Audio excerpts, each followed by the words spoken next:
Hi, Fish Room. This is John. A little bit different this week, but we've made it to Friday as normal. So let's celebrate with coffee where you are, and I'll just have a drink like normal where I am because it's nighttime. The reason we've got something different this week is because we've got 3 guests instead of just the one. And our normal host, Cam, is actually one of the guests. So what I'm going to do is I'm going to bring them all up, and then we'll just get started with this week's show. So there's Cam. How you doing, Cam? Good morning. Good Happy morning. Friday. And here's the other Cam. And here's Ryan. Hey, how we going? Hey, I'm all right. Yourself? Good, thanks. What time is it there, John? I know, I think I asked you last time I was on, but... Yeah, 9 o'clock at night. 9 o'clock? Jeez. Yeah. You're not in bed? No, not in bed. Young Cam here goes to bed about 7:30 every night, and he cries if we try and do anything after that. I honestly went to bed at 8 last night, and that's not even an exaggeration.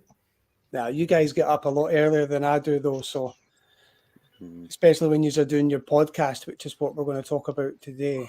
Yeah. Obviously, the 3 years know each other very well. But do you want to just introduce yourselves one by one for anybody that's not familiar with who you are? We'll start with Ryan. Introduce yourself. Hey, how you going? I'm Ryan. I've kept fish for longer than Young Cam's been alive. And, I keep and breed African cichlids these days. So cool. That's pretty much me. Okay. And Cooler Cam? Well, I'm Cam also. I've kept fish for a long time, obviously not as long as Ryan, but for a good few years, and I know, do all sorts of I try to do a lot of different like content and stuff about fish, so that always helps. I got the podcast, done some YouTube stuff, Facebook, Instagram, all that jazz. And that's me. Okay. And I think Cam needs no explanation because he's been seeing him every week. So, what I want to know though is what's the connection between the three of you?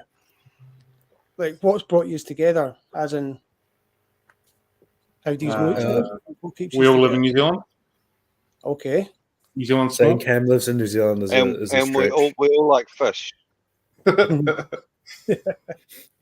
Well, that's weird. Originally, I was going to say, through Ryan. Like, I know Ryan because I bought fish off of him. When I started getting into Africans, like shell dollars and stuff, I think was the first sort of things I bought off him. Then what was that? What you came out? You wanted some Aussies, eh? And mine had just spawned, but I'd put them in a bucket in the fish room with an air stone. And you'd been cleaning out the tank and you accidentally siphoned them out, and then you couldn't net them out of the bucket, and so they were just sitting in this like bucket, air stone. But they were like maybe 0.5 of a 5 mil long type thing, just tiny little slithers of fish. And I just said to them, look, have these, and if they grow into a fish at some stage, just pay me some money for them later. So he took this bucket, and even a couple of weeks later, he's like, I'm sure there's nothing in this bucket, eh? Like, it's an empty bucket. And exactly. They grew into Aussies, so there you go. Nice one. So, sorry, go ahead. Oh, I was going to say, because I think originally, because what it was, I came to buy Brevis, Julie's, and Brevis and Julie's, and I was interested in Aussies. And so I bought the other two, and then there was those other ones, and you were like, just take them as well, and as the other ones that I got. And I was like, sure, whatever. I didn't believe you that there was any fish in there. Like, I could not see a single thing. And then, they grew into fish, and it was pretty crazy. But what are you going to do, I suppose? It's quite amazing that fish fry actually grow into fish. I mean, I would never have thought that would happen. For some reason, I thought fish fry might grow into a bird or something weird. Like, wow. Man. He thought I'd just given him an empty bucket early to prank him. Yeah, exactly. I wouldn't blame him. A lot about algae in it. Yeah. What more could you want? And then when Cam started up a shop, I introduced him to other cam because I've known the inbred cam for many years because he used to have a fish room and stuff, and we used to be on the old forums before Facebook and talk about fish all the time and stuff. And yeah, so I was already talking to him and introduced him to the other cam because like these two could work together and talk fishy story stuff, you know. Okay, so you're the man in the middle then, Ryan. Pretty much. The deal broker. Yeah, that's me, the middleman. There's no coincidence that you also sold fish to us pretty early on in our fish keeping days as well. Yeah, I have sold a couple of fish over the years. One or two. So you're the dealer then as well. Yeah. So what is it that brought you together for the podcast then? How did this come about? The Three Idiots Talk Aquariums. Well, young Cam said to us, we had a group chat there, and it was always obviously there was lots of inappropriate banter, but also lots of quality stuff, like, you know, someone would get a fish in and take a photo of it. What's wrong with this one? What's wrong with that?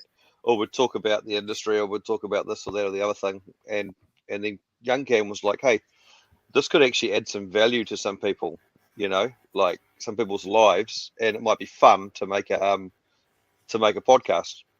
And then I just said, oh, it'll just be three idiots talking about fish, and then it went from there. So yeah. Okay. The name Three Idiots Talk Aquariums. Now, it's obviously quite a unique name. So whose idea was that? That's all Ryan, I think. Yeah, I just said when they took the podcast, I said it'll just be three idiots talking about fish, and then they go, yeah, that's what we'll call it. They had to add aquariums in there because, you know, sounds a bit fancier, but it pretty much and makes pretty good sense. It's pretty every week we nail that idiot factor on our podcast. I think we don't always nail that we talk about aquariums. Exactly. Yeah. So what day of the week is it? Does the podcast go out? Father's Day. I think we record on Wednesdays, which is live streamed to like Facebook and stuff. Because that was my next question as well. And then on like Spotify and all the other Google and all this kind of thing, it goes on Sunday mornings, I think, at about 9 if I get my act together in time. But Sunday morning in general is the rule. So yeah. Is it not difficult getting up so early and then doing like a live stream straight away? Because I know Cam obviously he's mentioned that he's up so early and going on camera and live. It must be quite challenging. It is an absolute nightmare. One of us is a little baby and made us change the time to a lot later. Exactly. Because he had a little cry and said that even though he goes to bed at 7 o'clock, he can't get up at 6 o'clock. He needs 17 hours sleep every night. Cuddled up with his blankie. I can't switch on instantly and start bloody answering these idiot questions you guys ask me. Have you heard of coffee? Coffee fixes it. Can't argue with that. Yeah, that is true. So, do you just decide on the morning what you're going to talk about, or is that something you kind of plan in a group chat beforehand? Well, we used to try and plan it. The inbred cam loves planning and loves to be prepared, but I don't care. And rightly so. And well, it just makes it more fun if you're not prepared, I think. But and then we still couldn't agree, so we just said you're in charge of the episodes, young Cam, and he just apparently there's a schedule that he sent us, but I haven't seen it, so I don't know. I think there is usually like 4 weeks in advance, more or less, of like just the topic or something, and then just go through an order and choose them. I'm doubtful anyone actually looks at it, but it's there. So, but it used to be like we'd just choose like the night before or on the morning of what we're going to talk about, and it's usually just whatever we've been thinking about. Someone's been thinking about recently, but yeah. I know our lives, Cam, we struggled when we were just kind of trying to be spontaneous. So we've started doing the planning, and it makes a big difference for us, doesn't it? Yeah, but you can't tell that to Ryan because he's Ryan. Hey, Ryan. I just like going with the flow. It's it makes sense. Some people want to be prepared and actually have some content. Sometimes the subjects are absolutely terrible.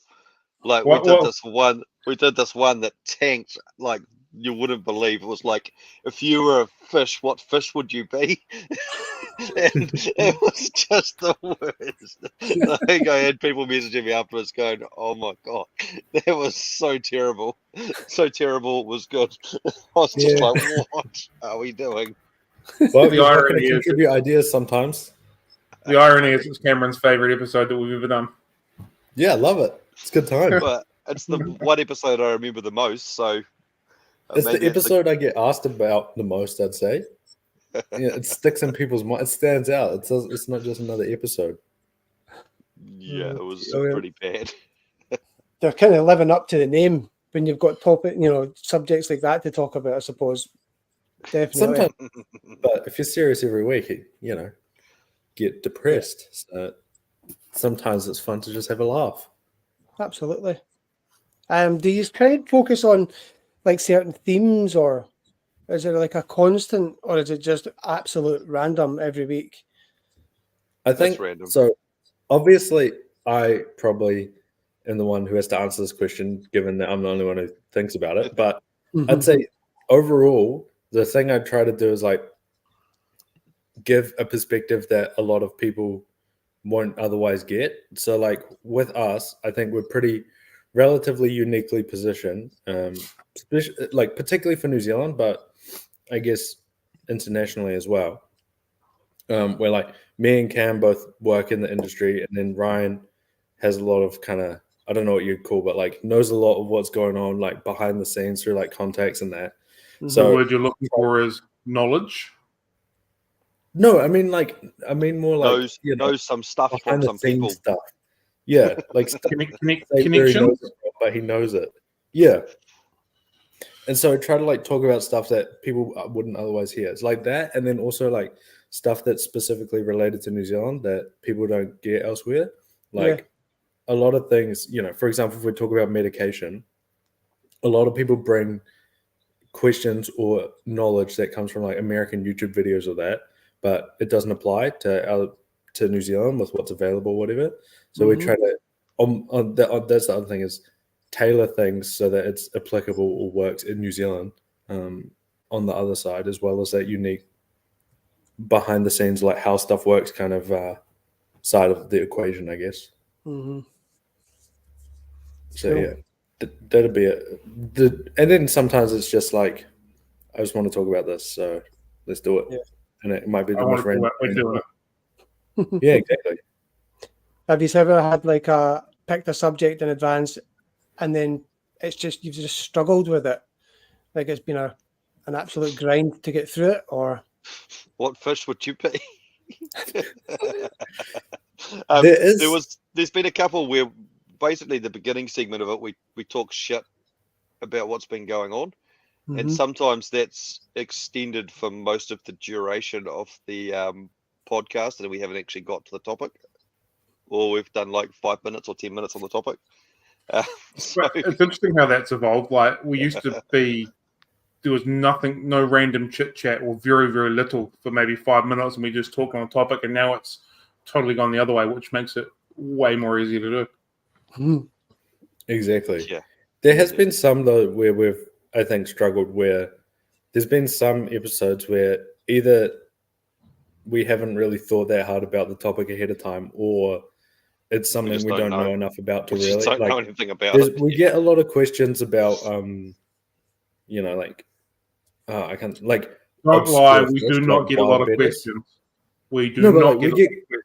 We get questions about like wild betters or something, and like none of us really know what's going on there. Or like we did a whole episode about plecos and cories once, and that was pretty tough for me and Ryan because that was one of the best ones we've done. Yeah, it's like our second highest rated episode ever, and me and Ryan have no idea what's going on. Terrible. I remember that the whole time. I was like, I cannot wait for this to finish. But Yeah, got I there. just tried to spin it into Synodontis because that's the only thing I know anything about. And Helen brings up a perfectly good point right now. You basically spin anything into the topic about Rift Lake cichlids. Yeah. Anything. Well, that's Just quite gotta handy rely because on I what was you know us by. I was wanting to kind of mention. Obviously, these are three hobbyists at heart before working in the industry and everything else. It's clear, Ryan, you're into African cichlids. Cam, cooler Cam, young Cam. What kind of fish would you class as your kind of niche, so to speak? I would say when I was talking to Ryan about it. Oh, Ryan mentioned something about it once. I think it was on an episode, but I like kind of like weird stuff, like like normal community fish and that don't really do it for me. But I like axolotls or like big like Oscars. Close enough. Or like Oscars or like shell dwellers or something that's not that's like a bit weird. Like not like I have nothing against like tetras and stuff, but like a tetra's a tetra more or less. Like they get a bit same. I like things that are weird. I mean, I see the Zen Ginger says oddballs, but like not necessarily oddballs. I'd say like yes, but not exclusively. Like there is some other stuff that's just random, like your shell dwellers. Like it's so weird that a fish lives in a shell, all this kind of thing. Yeah, just something that's just got a little bit different when you're watching it. Something a bit more personality or character. You wouldn't see in you go into someone's house and it's like uncommon to see a fish living in a shell or like a knife fish doing their like knife fish thing, like that kind of thing, I guess. Yeah. I saw albino knife fish the other day. They were trippy things. Yeah, they are. Never seen them before. Wow. Never Is seen that the them clown before. knife? Yeah. I went out to Nelson's house and saw them. They're Yeah, cool. they're weird, eh? Cool they're fish. Kind of creepy, I reckon.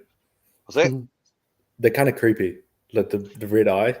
Creepy cool, I think. But he was saying they don't eat anything, so that was weird. They're really hard to feed. They probably can't see it. One day, yeah. It's interesting. Yeah. I thought they'd be being 100% being tank raised and bred. They would be very easy to look after. But yeah. So he's struggling to feed them, or it's not. Well, they're only eating live food. Yeah. So he just feeds them as culls. But yeah.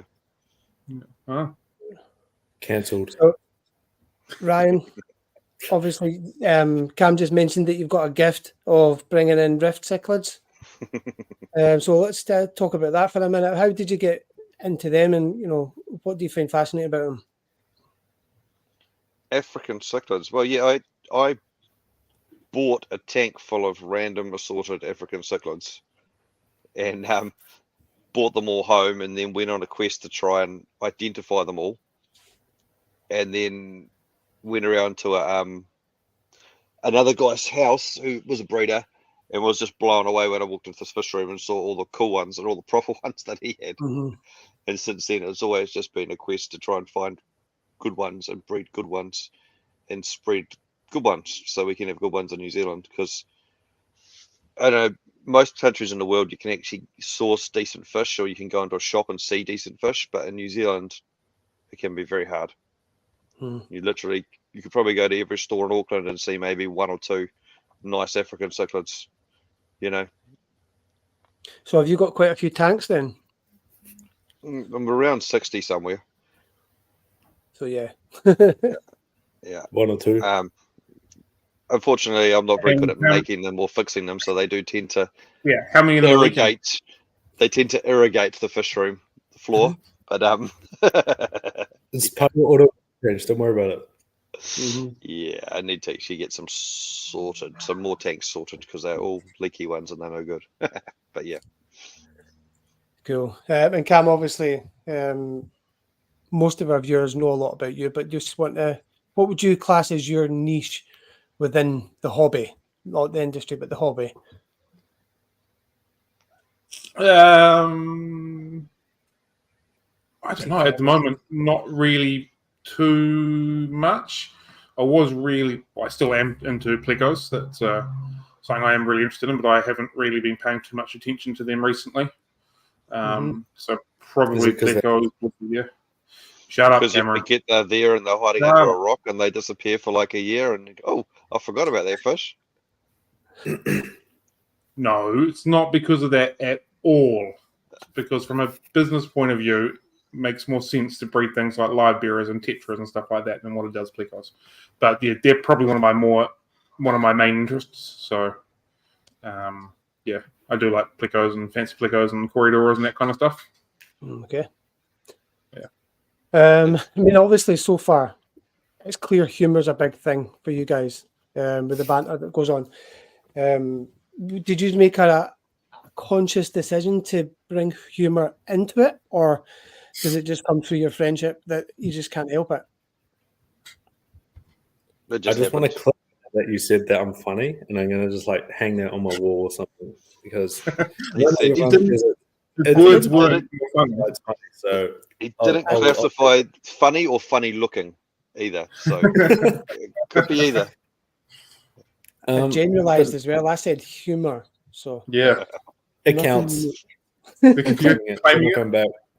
Yeah, I'm not coming back. But I don't know. I guess for me, I'm just not a very serious guy, to be honest. So it's kind of just natural. It wouldn't really be fun or anything for me to just sit there and like give information to people without, making fun of Cam for living in Nelson or something like that, So yeah, that's basically, I don't know. That's for me at least why we do that kind of thing, I suppose. So yeah. Mm-hmm. I struggled with it to start with. I know you used to complain about it constantly. Yeah. I take the piss out of pretty much everything, and my wife hates it, and I find humor in lots of stupid things. Like I'm consistently telling her that I'm mourning Gav anytime I see the Gav is gone ad on TV. So I'm constantly doing stuff like that, but I struggled with it coming across with the podcast because of like the business side of it. I've always been slightly more serious with what I do. So I think Cam and Ryan have actually opened that side of me up a little bit more, which has been quite fun. Yeah. Yeah, you used to get upset because you didn't have enough of a sense of humour to keep up with us. So it was just pretty much pick on Cam Nelson Day. So, which was pretty much every day. So that's like, I mean, there's one of the reels on your YouTube channel. I'll just get the name of it up again. I can't remember, but 99% bully and 1% aquariums tagline. So is that kind of what goes on within your podcast with you two bully Cam Pretty from much. Nelson? It's not just the podcast. It's just like generally anytime we talk to each other at all, pretty much. Sometimes he puts his funny undies on though, and he can actually be hilarious, but it's often not very good. I just want to say, I find it crazy that Ryan manages to escape more or less unscathed for living in Helensville, which is I know, right? Absolute dumb. But I don't know. Somehow he gets away with it. There is an active market for car rear windscreen wipers in Helensville, though. So oh my God. It's a good place to be. Helen's brought up a really good point that Helensville is more inbred than Nelson. At least Nelson gets some fresh blood with tourists visiting through. So why are we always having to dig at Nelson when Helensville is way worse? Hey, we get fresh blood from the Winds office, all right? People come in to collect their checks every Wednesday, so Jeez, man. But I want to just say quickly, what Ryan is talking about with the white windscreen wiper is one time I came to visit him at his house and buy some fish, and someone stole my rear window wiper off my van. So really? I was driving around with no wipers. That wasn't ideal. I was not very happy about that. No. And we heard all about it. Yeah. And I still don't reckon it happened. So, yeah. Anyway. So what would you reckon the funniest episode you have done is? Sorry. Yeah, I saw that one too. Yeah. Yeah. I'll just, if you want to give it a quick second. Yeah. Who's the one that got his fish room raided by the police? Was it Cameron? Was it Cameron or was it Ryan? Multi-choice question. Put your answer in the comments down below. Yeah. Want to tell that story though? Yeah, that sounds like a story to be told. Yeah, I got there you go. I got a knock on the door from some policemen with vests and tasers, and they just about 10 of them came to visit. They all just shot around the house. As soon as I opened the door, they were in the house with a search warrant. detained everyone in the lounge and made us put our phones on the table and read us our rights and stuff. Bloody hell. They wanted to search the fish room for weed. Oh, really? Yeah. Yeah. It was pretty. It was, at the time, it was not very funny because they don't send the friendly cops to do drug raids. I wouldn't know. They send the cops that can handle themselves to do drug raids, and they don't have very many personal skills. So I hope, did any of them turn out to be fish keepers themselves? No, they did not seem that excited, and they did not seem that friendly even once they realised. They said, "Oh, at least we know where to come if we want to buy some fish. Although I don't know if you're going to sell us any fish after this." At least sure, they double tried price. it, But yeah, it was pretty intense, pretty funny now, but it was pretty intense. That's wild. It's happened twice, but not to that degree. The first time they just knocked on the door and said, "Hey, what's in the container? Can we have a look? We've had some reports." And I just showed them, and they're like, "Oh, these are cool." Spent like an hour looking at everything and asking about everything. But the second time was not so fun.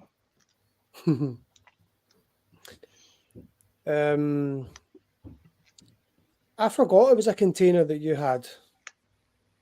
Oh, yeah. Yeah, I totally forgot that's where your fish room was. Yeah, so back to that question that I was going to ask, sorry. The funniest episode or the most memorable kind of funny moment during an episode? Would it be different for each of you? Or have you got... That's a hard one. I was just looking through it to like kind of remind myself. And I'd say in general, the more recent episodes is kind of the better ones. Like the first ones were a bit kind of dry. But in particular, I wouldn't say anything too specific stands out, except for the one time when ages ago, the first time we talked about gouramis, and Ryan pronounces it like I can't pronounce gourami. And that was like the first time I'd ever heard him say it. And I remember like when he said it, I was like, "Wait, what?" Like what? I thought we were talking about like some random thing I've never heard of before. And then he's like, "Oh, honey gourami or whatever." And I was like, "Oh, are you just trying to say gourami?" And yeah, that led to many a laugh on a continuing basis anytime the subject comes up. So I don't know what must be a bit like the Demanson cichlids as well. Is that what I said? Yeah. Demasoni? I don't remember that, but that sounds like something I'd say. We don't know how to pronounce them. Yeah, we're not I've very heard good like at 5 English. people say different things, so like I just guess, and it's close enough. You know what I'm talking about? Close enough's good enough. We all know what we're talking about sometimes. Yeah, exactly. Yeah, who cares? Yeah. You're not paying for this podcast, so can't complain about my pronunciation. And the Sean Ram snails is also another interesting one that came up. Oh yeah, that's a good one. Well, that's what they are. They're Ramshorns. Prove me wrong. That's how you spell it. That's what they are. Boom. Can't argue with that. Exactly. We changed the pronunciation because Ryan said so. Yeah, my because Cam said it originally, not me. Oh, well, there you go. I didn't even remember that. There was also a episode where one of the local glass companies got called out for a rap battle. So that was funny. I found that amusing. Still waiting for the response, Auckland Glass. Yeah. Yeah, you know where to find us. One of the questions that we kind of skipped over back was the 99% Boolean 1% aquarium. What's the story behind that tagline? Like what? That was me just trying to find words. Cool. I cut it short up one day, and I couldn't quite work out what to say. And Ryan was bullying everybody because that's what Ryan does. And so I just thought it seemed like a logical title to say. Yeah, 99% bullying, 1% fish talk. What more could you want? Yeah, it made sense to me at the time. Yeah. And there's only been maybe 1 or 2 episodes where someone's thrown the toys out of the cot. I think Young Cam's had the most famous throwing the toys out of the cot. Oh, yeah, it was good. I forgot about that. Jeez. Yeah. Where he like literally raged and turned his camera off and almost lost his shit. It was, What it even was that hilarious. What happened there then? What was that? I think someone said the no word or brought up the no subject of cycling fish tanks and stability. Oh yeah. And it snowballed from there. We can't talk about stability anymore. It gets a bit fiery, shall we say? Yeah, it's on our blacklist of words. Stability and cycling aquariums. We just can't go there, otherwise the entire episode's lost. God, man, that unlocked something. I completely forgot that happened. Jeez.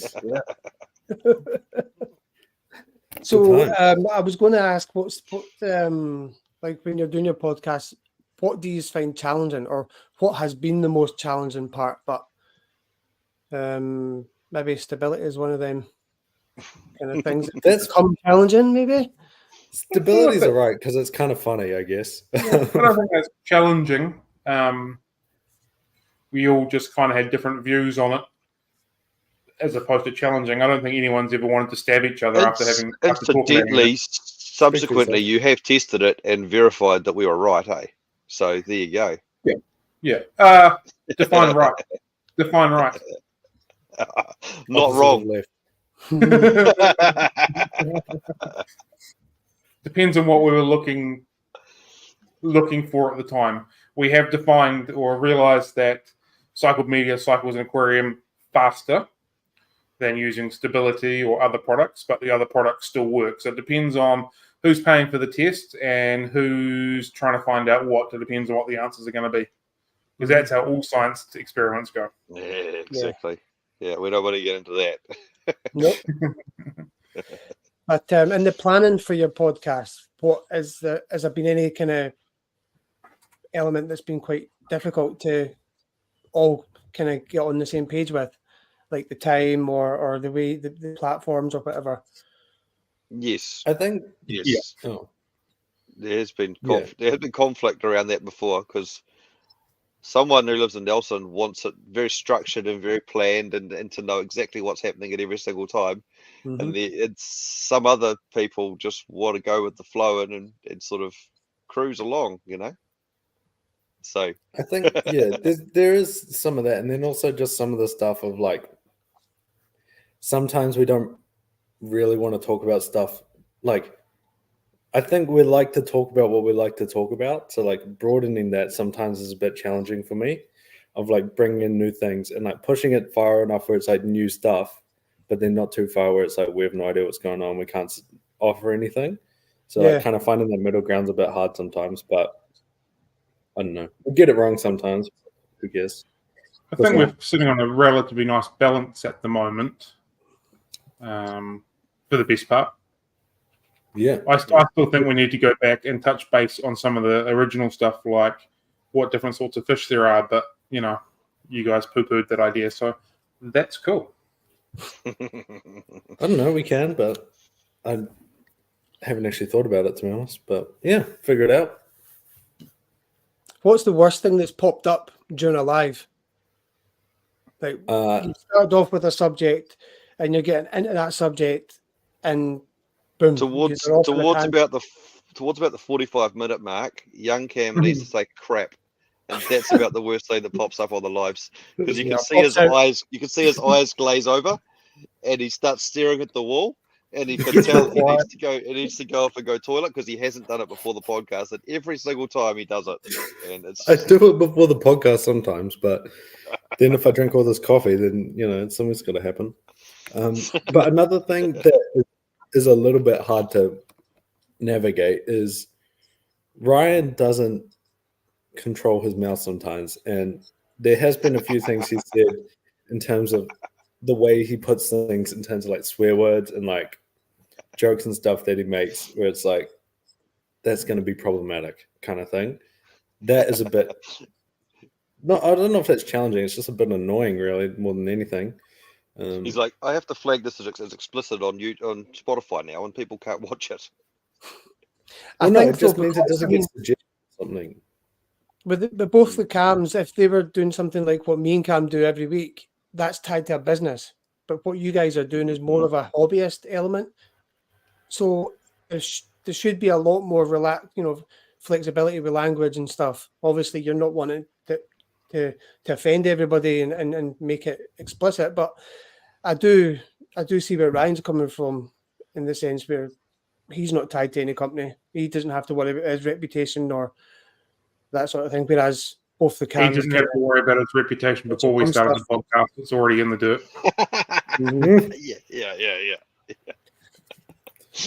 And then the other thing as well that I can think of is sometimes, it'll probably be a bit hard to say for me to explain, but there has been occasions where we've kind of been ended up in an area of conversation where I think the three of us know something we want to say or talk about, but we can't talk about in terms of like naming names or talking about like specific things that have happened like behind the scenes in the industry. Not because we don't share it with our lovely listeners, but more we don't want to get in trouble. Because it's illegal or it's like illegal stuff going on. Yeah, or come to us stuff we shouldn't know about. say. Yeah, exactly. Can't name people or let people's secrets know about. Yeah, and then it gets a bit hard to say what we're trying to say without going into that side of things of like why we know or what's happened or anything like that. So that can be a little bit tricky sometimes. It doesn't happen often, but I can think of a couple instances where things have happened that's a bit challenging to navigate in the moment without being able to like think it through beforehand, if that makes sense. Yeah, it definitely does. When you're talking, obviously, because you talk offline and online, it must be quite difficult to kind of remind yourself that this particular conversation is for an audience and not just a group chat. Yeah, exactly. Yeah. And I mean, it's hard to, I guess, because like usually it's things we've all talked about beforehand. So we all kind of can see where it's going, but then it's like, do we talk about it? And then obviously we can't say like, okay, we should stop talking here. So you kind of steer it away. And then inevitably one of us just dives right in and takes it back in that direction. It's just like a little bit annoying, but what are you going to do, I suppose? Yeah. And it is hard when someone comes to you with something that's really juicy and you think, oh, people would actually really like to know about this. And then you're like, but if I say that, then I'm putting one of my mates Someone's getting under trouble, or, So you just don't want to get involved in that sort of stuff. So, I think we're learning professionalism relatively well sometimes too, for the best part now. Well, maybe not then, whatever. Never change. Be true to yourselves. Don't let the celebrity... We did actually sit down and have a meeting and say, hey, where is this going? Is it fun? Are we going to make this into a business? Are we going to try and, grow it into something that it's monetized or whatever, So, and we were all like, it's fun, but we want to try and grow it and keep having fun, Yeah, to see what it takes. And how far did that take us? Straight to the Lambo, bro.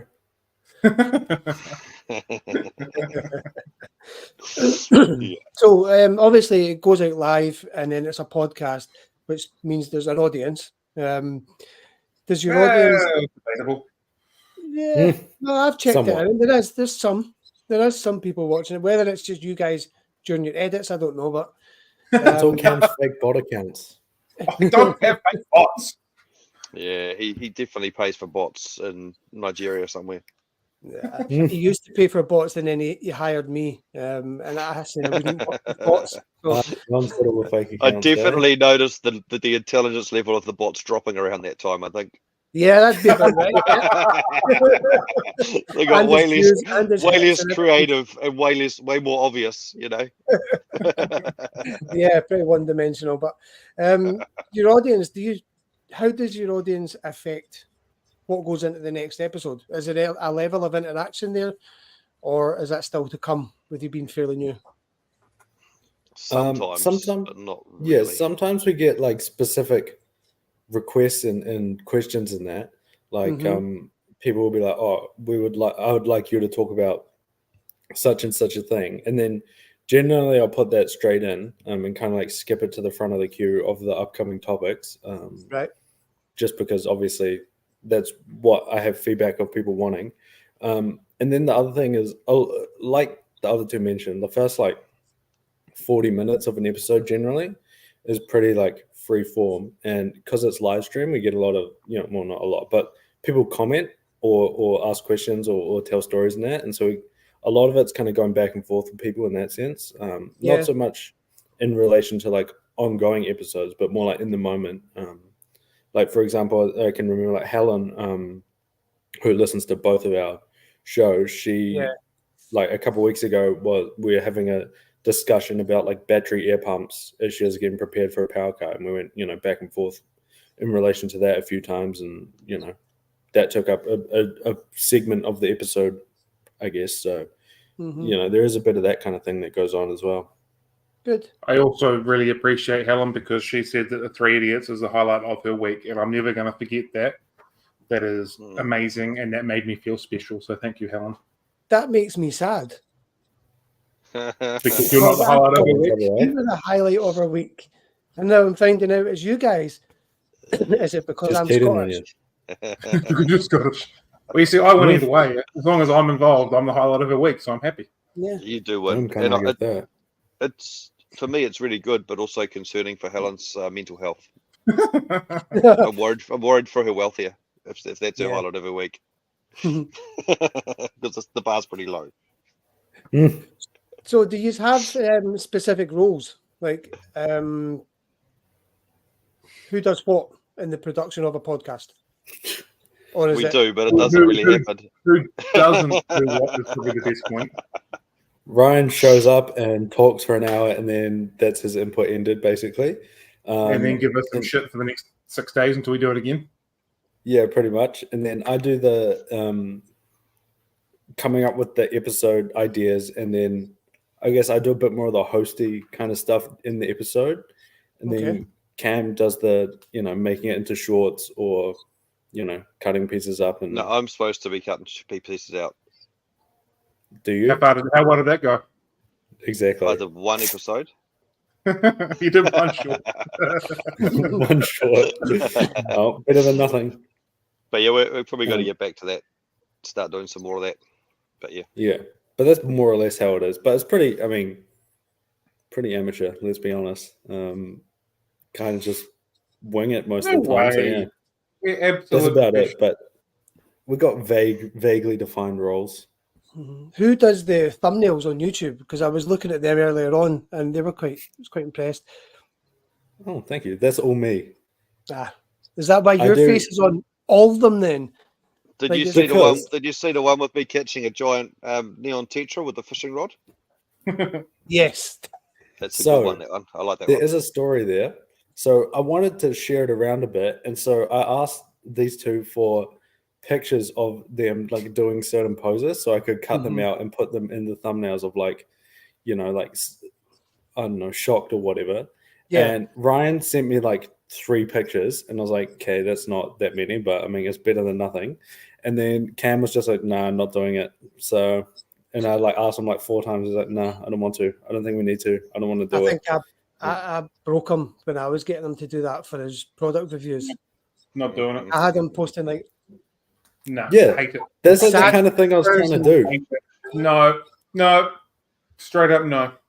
Yeah, so it's more of a pain in the ass trying to get these guys to send me any pictures than anything. So normally I just do it and like, I'm just like making thumbnail. I'm like, okay, this is what I want. I'll do it for you. You what? Don't ask me to do dumb poses and I'll do it for you. But you need the dumb poses. I That's somehow what doubt it. Pose is. Yeah. Yeah, Otherwise, you don't just end up with stand in anything the to work corner with. boring like. No, yeah, exactly. I know I'm a bit of a thirst trap, but you don't need to use me as clickbait. Once AI gets good enough, I'm gonna make some AI cams like doing some crazy stuff and put that in. Awesome. But yeah. So has the podcast helped you grow your individual communities? Do you think it's benefited your shop communities having this to offer? And Ryan, do you think? I mean, I'm not sure.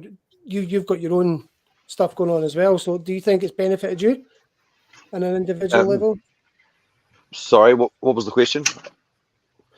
Since starting the podcast, do you think it's benefited your own communities? Outside of fish or within fish? No, I'm probably not. Within the fish.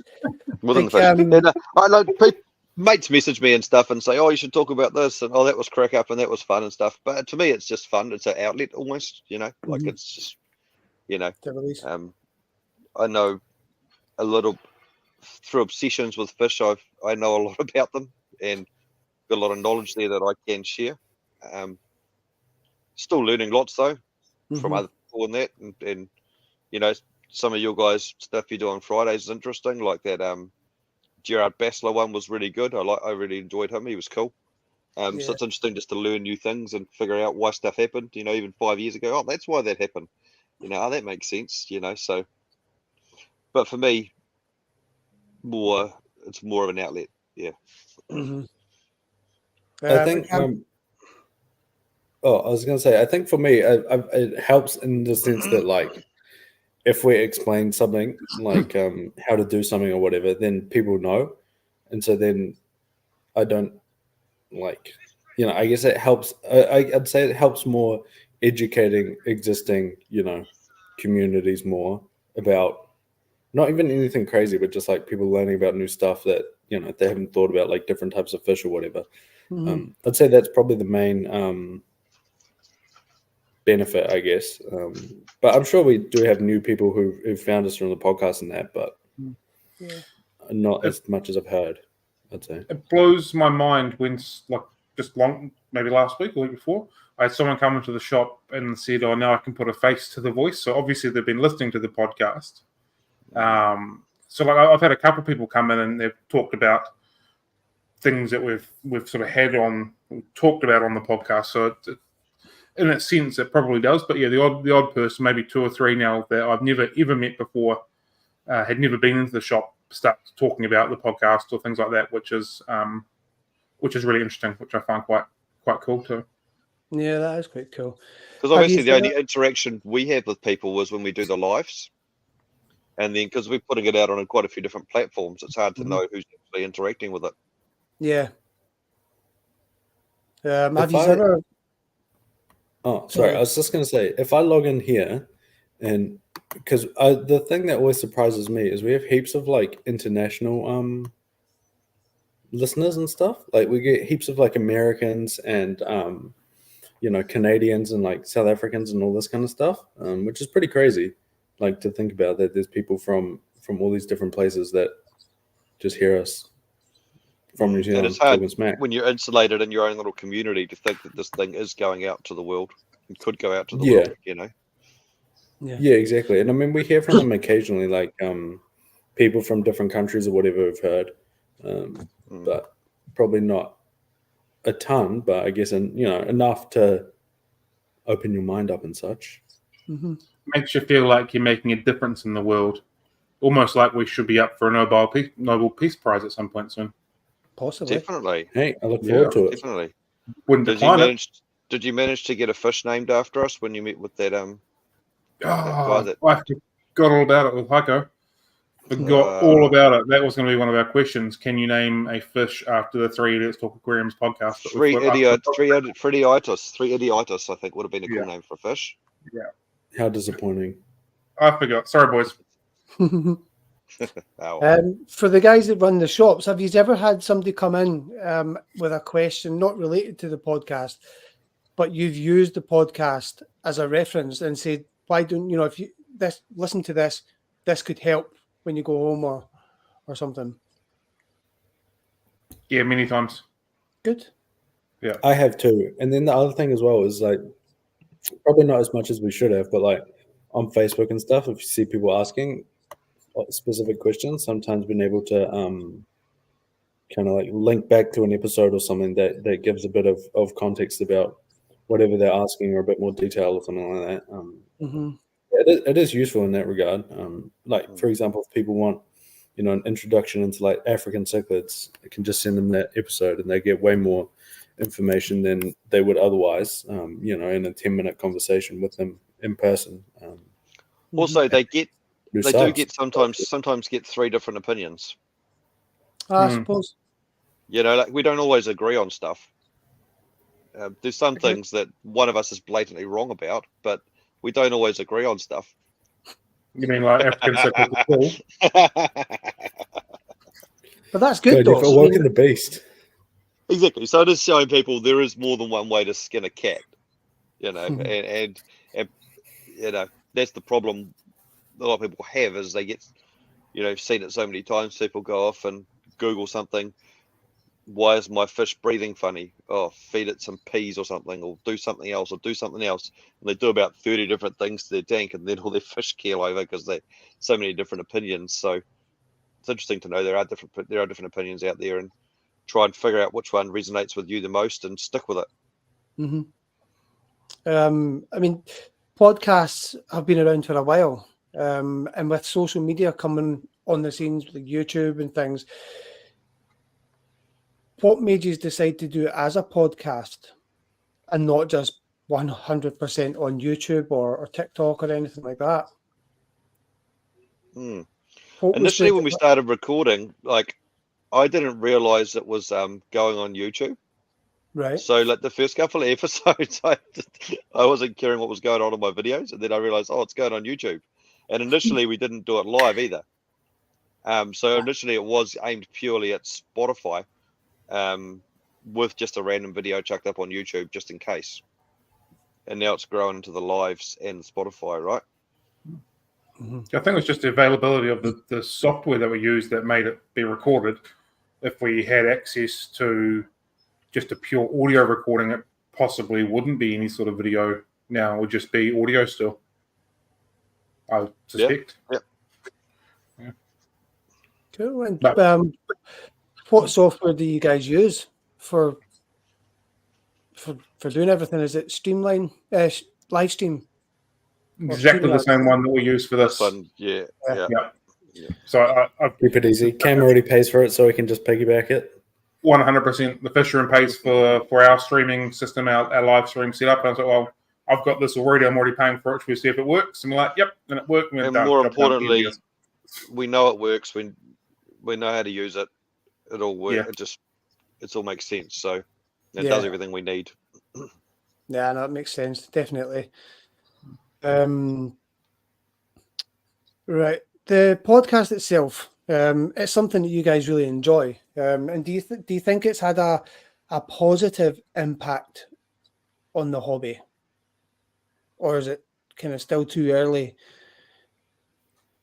to kind of engage? I'd like to say yes, but I haven't seen a lot of if someone posts something on Facebook, no one's posted up one of our links and said, "Oh, hey, these guys talked about it here." You know what I mean? So I don't know if we've quite got the reach to actually had much impact yet. Yeah, I'd say when I go to our local fish club, I definitely get asked about it more than the shop or anything like that. So I think within people who are already, going to fish clubs and stuff like that kind of intensity of liking fish, it's definitely I mean, if anything, it's another way for people to interact with the hobby, rather than like just their own fish keeping journey, like going to the shop, the fish shop or whatever. They can, when they're driving, still have fish keeping as their thing that's going on. So that's probably good. I mean, I don't think we have that much relative impact, especially globally, because still pretty little, but better than nothing, I suppose. So what more could you want, I guess, in that regard? Wasn't really one of our intentions, though, was it? Yeah, exactly.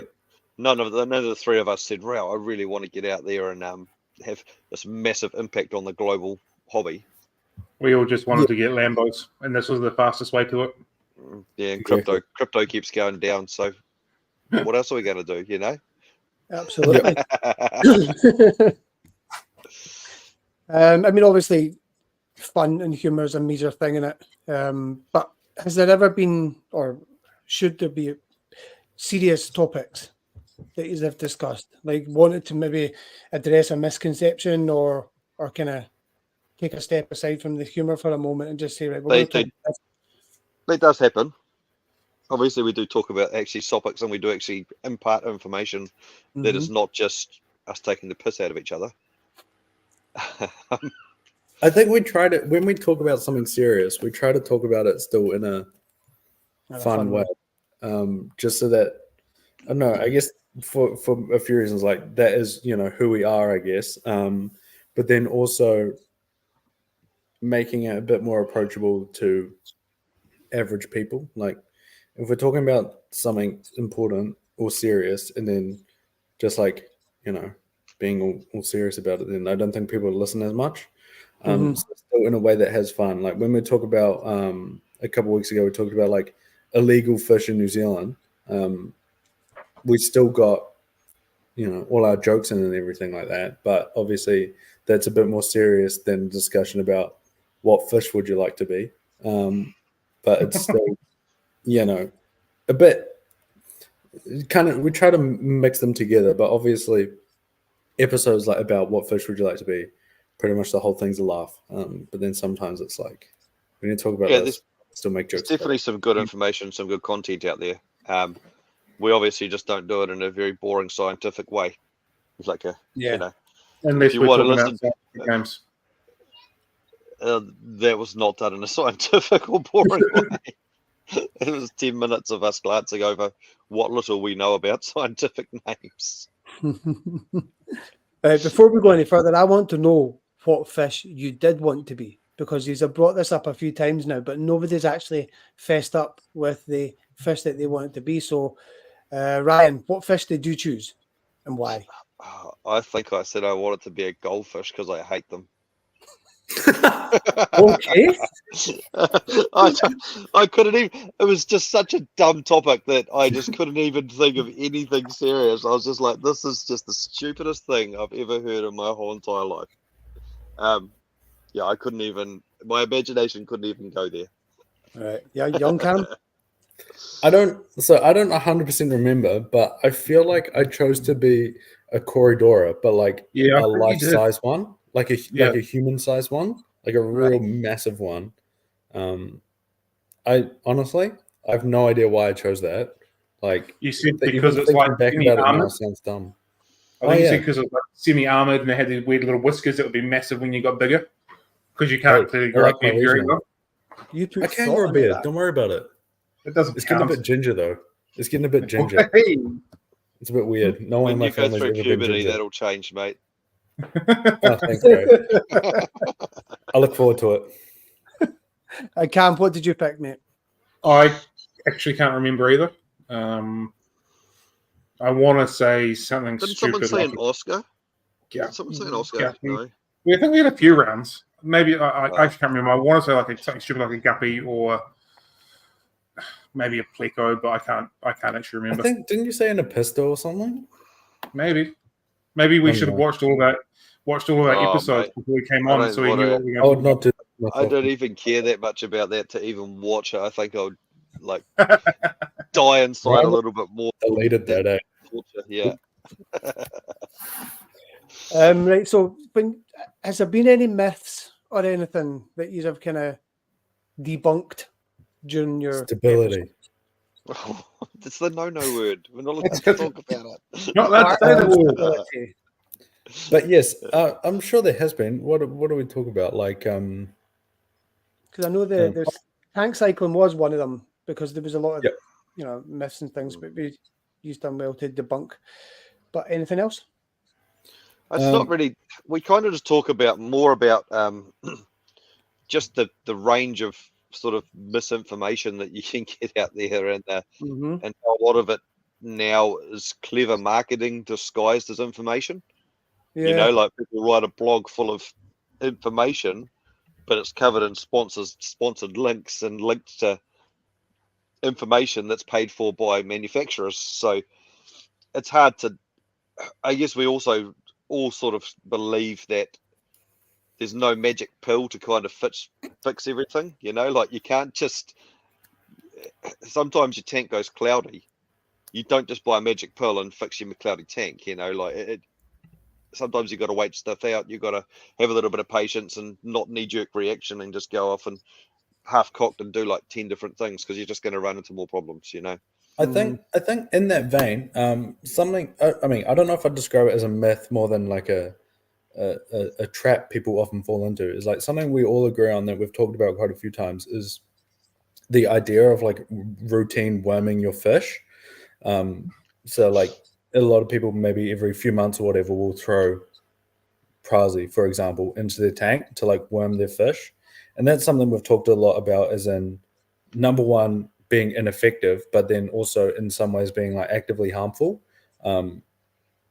in more of a macro sense. So that's like a big one, and that's one I've actually got asked about a fair few times. I think at the fish club, I've had a few people ask me about that, like things a lot of people do. And there's other examples, particularly with medication, where people do them kind of a lot as routine, or like the idea of like quarantine medications and stuff. But that's maybe not the best way to approach it, in our opinion. Obviously, we're not claiming to be the be all and end all, but I just think puffers are another one. Puffers are another one that get that. Puffers are another one that get that. You've got to worm them all the time. You've got to worm them when you get blah, blah, blah. The more I'm working with them, the more I'm seeing it. Yeah, they are wild caught and they do come in pretty average. But if you feed them up on live foods really constantly, a couple times a day for a couple of weeks, they get back to condition and they don't thin out like you'd expect if a fish had parasites in it. I found, particularly with the pea puffers, it doesn't even take a couple of weeks. Like a lot of the ones we get, I've found it's like even within a few days, it'll look like a completely different fish. Feeding a brine shrimp or whatever. Instead of throwing it 7 different worming cures in there, which just like blows the hell out of its liver or whatever, and then doesn't actually fix the problem. It also kills all the little buggies and stuff that we actually probably might want in our aquarium. Yeah, like it's on a microscopic and a real natural sort of level. But the problem with, as we find with medication, is the more you know, the more we don't know. And accurate diagnosis is key, but we, even with our experience, we struggle with that. So it's very hard. Worming a fish is very hard, because you can go down about 6 different medications. If you wanted to worm a fish from most of the common things, it'll probably take you 8 weeks and probably 4 different medications. And the thing with worming as well, what works once doesn't necessarily work every time either. Even on the same. You got to throw the right chemical into the right issue. Yeah. At the right time. For the right life cycle of that thing. Sometimes it's temperature based as well. It's the more you know, the more you realize. You don't know. We don't know. We don't know what we're doing. And just going to XYZ store and buying praziquantel, for example, or flubendazole, for example, and chucking that in is not worming your fish. It's kind of just a random. But what I have found too is people want to do stuff to help their fish. They want to be proactive, like if you've got a dog 100%. And stuff, you want to look after it, and they want to look after the animals. So it's coming from a good place, well intentions. It's just poorly executed. And do you think that kind of chain of thought, where people are actively looking to do things to help their fish, do you think that's a new trend, or do you think it's something that's always been there, but it's just with the internet it's more visible now? I think it's getting more than it used to be. Goldfish used to be stupid dumb animals that had no feelings, that we stuck in a bowl on our table and replaced every month when they died. And now people are kind of going in a little bit more ethically into it. Obviously our hobby has dubious ethical boundaries anyway, which we do discuss and seem to change as well over time. But we do try and do the best we can, I think, most of us. Yeah, I totally agree. Most people want to try and do the best. And I think with the introduction of the internet and forums and Facebook and video and all that kind of stuff, the information is out there more. Doesn't necessarily for the best or the worst, but the information is out there. And so people are trying to do that as well. And I think people are slowly but surely pushing away from fish are just fish to fish are living animals and their pets and their things to look after. Yeah, exactly. But because that's something that I've noticed, even particularly not necessarily in relation to fish. Like, for example, if people get sick, sometimes all you want to do is like just have sleep it off and give it some time. And the equivalent for that is like with a fish is like keep the water clean and make sure it's getting decent food and all this kind of thing. But with people, you want to throw medications at the problem, and then with fish, you want to throw like these kind of tonics or cures at it. But sometimes it's just time and clean water, and that's enough. And I mean, it makes sense. It's hard with that time. You wouldn't be doing anything, but you know, sometimes that's the way it has to be. But it is a challenging one. Like, I don't purport to know the answer to that question or anything, but. And the number of times, it's more of a cultural thing, even. The number of times. Well, I mean, as a society, we are getting a lot more impatient and a lot more wanting things instantly, and things fixed straight away, and magic pills to fix every single problem. You know, but the number of things we've solved in aquariums just by saying, just stop. What's going wrong? And they'll go, oh, this happened. My tank went cloudy, so I added this stuff from here, and then I read somewhere that you should do this as well. And then I did something else, and then I did something else, and then I did something else. And then you find out 3 weeks ago, one of his filters had failed and he hadn't replaced it. You know, so the tank's going through like a mini cycle and it just needed some water changes and some time and stop feeding them. You know, like, but people just, they want to help, but that want without the knowledge is tricky and hard to figure out what's going on. Yeah. Do you think there should be more people trying to actively push out good information as opposed to just promoting their own hobby? What I'm meaning is, like, YouTube's got a lot of people with the fish hobby, and they promote their own tank and they promote their own ideas about certain things and not necessarily research what they're talking about, and they just really talk about what they think without any backup to that. Do you think more effort should be made by social media people, especially like influencers? I don't want to use the word influencers, but fish keepers that are online and share their story. Do you think they need to take a step back and kind of try and offer better advice? Do you think they're causing a problem? I've had this discussion with many people about Facebook. Like, you see it, I see it in African cichlid forums all the time. Someone will post a photo of a random fish and they'll get probably 10, 15, 20 comments on it. And 95% of them are rubbish. Like, they have no idea what they're doing. But that person, not knowing what they're doing either, takes that as the average, you know? And they'll go, oh, I've got a fish like that. And they put up a photo and it's not actually anything like that fish or whatever. You see it with other stuff. Oh, everyone says that this fish can't live with this fish, but I've had them together for the last 2 months and they've been fine, you know? And you're talking about a fish that takes 1.5 years to mature and is going to destroy every other fish in the process, you know? But they don't have that experience and they haven't seen that through. You know, I see it with African cichlids all the time. People keeping their tanks too small, people keeping fish that aren't suitable to keep together, etc., you know? So it's... I think it's a really interesting question because it can be brought into like any aspect of anything that you want as well. Like, not just fish keeping side of it, but like at the end of the day, fish keeping is a hobby for the best part. And so it's got bound by hobbyist myths that have come through. There's not a lot of fact checking that kind of happens all the way through. And that's where we're at with that.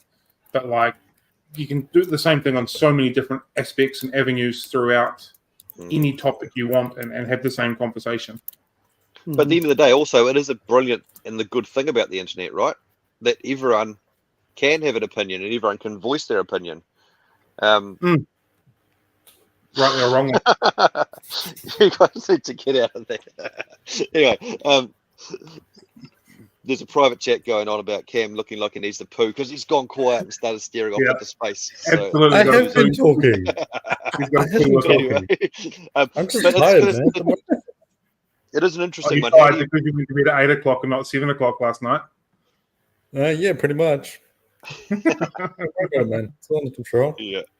We don't want to moderate people, though, eh? You can't moderate people. Who am I to say that someone, based on my experience, I can say, So based on my experience, I can say that all probability that person of what they've said is wrong, but that's their opinion and that's their thing, their right to be able to talk it. So, yeah, it's very interesting. I do one of the same things. Should you have something next to someone's name about their credibility before they post something? But then that's not right either. That doesn't mean they're right or wrong. So, yeah, While we're talking, Facebook, I don't even argue with anymore. While we're talking about potential myths, Dex has brought up a really good comment, a really good point. There's a myth that Ryan builds watertight fish tanks. I would dispel that myth from the source because I've never said that, and I don't think anyone's ever said that. And I've only had one person ask me to make them a fish tank, and I've said, hell no, I won't make you a fish tank because it'll leak. So it's never been a fish keeping myth. Somebody else also mentioned a myth, Cam. That's not a myth. I break shit all the time. Yeah, I think the expression "bull in a China store" is pretty much Cam running around his fish room. Oh yeah, that's fair. That's really fair. Smashing into everything. Yeah.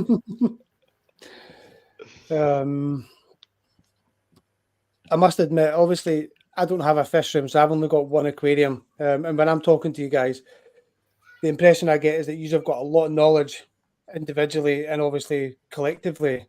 Do you think that your individual hobbies is a massive benefit towards the outcome of your podcasts, or is it a cause for arguments and disagreements? I think it's I think the hobbies is more when it comes to like specifically like the areas that we talk about in that is probably the main influence.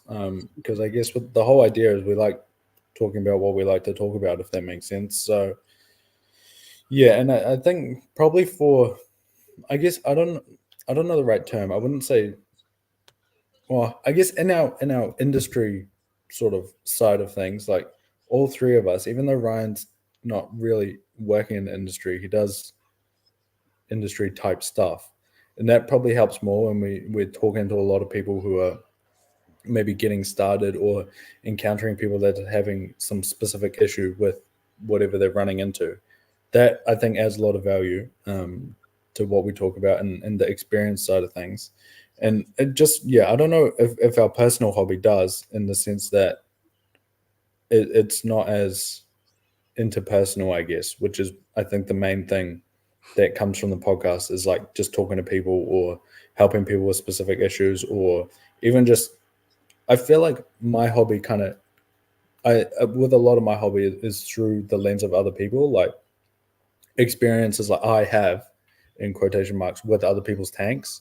Like someone has this random problem and then we're able to fix it with whatever the solution, even though it's not mine, and like maybe I'll never see this tank in person, but I can still sort of still pull on that information in that way.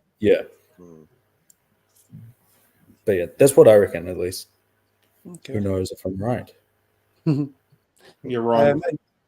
Do you think that your viewers are getting what you wanted from it? Like, do you think it's working? What we wanted? No, when you started the podcast, you had an idea of what you wanted your audience to gain from your podcast episodes. And do you think you're there, or do you think you're still kind of working towards that goal?